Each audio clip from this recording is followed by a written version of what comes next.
Սա իմ վերջին աշխատանքն է։ Առայժմ հանձնված չէ ոչ էլ բնակեցված, բայց բնակարանները լավն են։ Դիրքն էլ վատը չէ։ Բնակիչները ծառ ու ծաղիկ կաճեցնեն։ Իսկական դրախտ կդառնա։ Եթե չեմ սխալվում, դուք շինվարչության պետն եք։ Այո, Բարև ձեզ։ բարև ձեզ։ Ինչով կարող եմ ծառայել։ Ես այս բնակարանում ու շենքում բնակարան եմ ստացել։ Շնորհավորում եմ։ Շնորհակալ եմ։ Բայց այս բնակարանը դեռ չմտած վերանորոգման կարիք է զգացվում արդեն։ Պատերի ներկը թափում է։ Պատուհանները չեն բացվում։ Ծորակները փչացած են, ջուր չի գալիս։ Ունիտազը կոտրված է։ Սիրելի բարեկամ, մի լավ շուրջը դնայիր։ Մարդկանց կենսական տարածություն է պետք։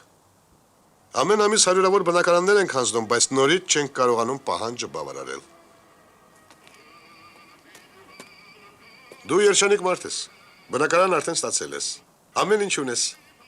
գեղեցիկ կին, մեքենա, շուտով երեխան էլ կծնվի։ Մեքենայի համար հազարներ ես վճարել, միթե մի 100 ռուբլի չունես, որ ունիտազ դնես։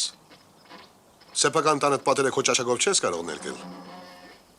Թե ձեռքեր չունես, որ ծոլակը փոխես։ Ձերը որ բնակարանն է։ 28-րդը։ Հա, շատ ուրախ եմ։ Լսիր բարեկամ, դու մեզ ներիր որոշ անսարքությունների համար։ Եկ պայմանավորվենք այսպես։ Հենց որ բնակարան ստանաս, ես անձամբ կգամ ձեր տուն։ Քո հանգստյան օրը ծորակն էլ կդանեմ, ունիտազն էլ կփոխեմ։ Դու մի նայիր, որ ես ղեկավար մարդ եմ։ Իմ ձեռքից ամեն ինչ գալիս է։ Ինձ ձեր օգնությունը պետք չէ։ Օրենքով ես։ Ախ, օրենքով։ Դե լսիր իմ որոշումը։ Ես դեռ այս շենքերի ընդունմանակը չեմ ստորագրել, որովհետև օբյեկտը շինմոնտաժային վարչության պետը դերևս ինձ չի հանձնել։ Չեմ էլ ստորագրի, մինչև որ բոլոր բնակարաններում ամենաչնչին մանրունքն անգամ չկարգավորվի։ Այդ դեպքում գիտեք դուք երբ կտեղափոխվեք նոր բնակարան։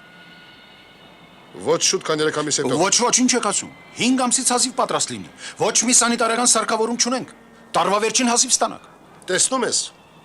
քո էգոիզմի պատճառով դժելու է 83 ընտանիք։ Նրանք ինչ մեղք են գործել, որ կես տարի ուշ մտնեն իրենց բնակարանները։ Գնանք ունիկ։ Դուք սա մի լսեք։ Գերի Վարդանին կասենք ամեն ինչ կանի։ Դե լավ, քերուտ էլ գիտենք։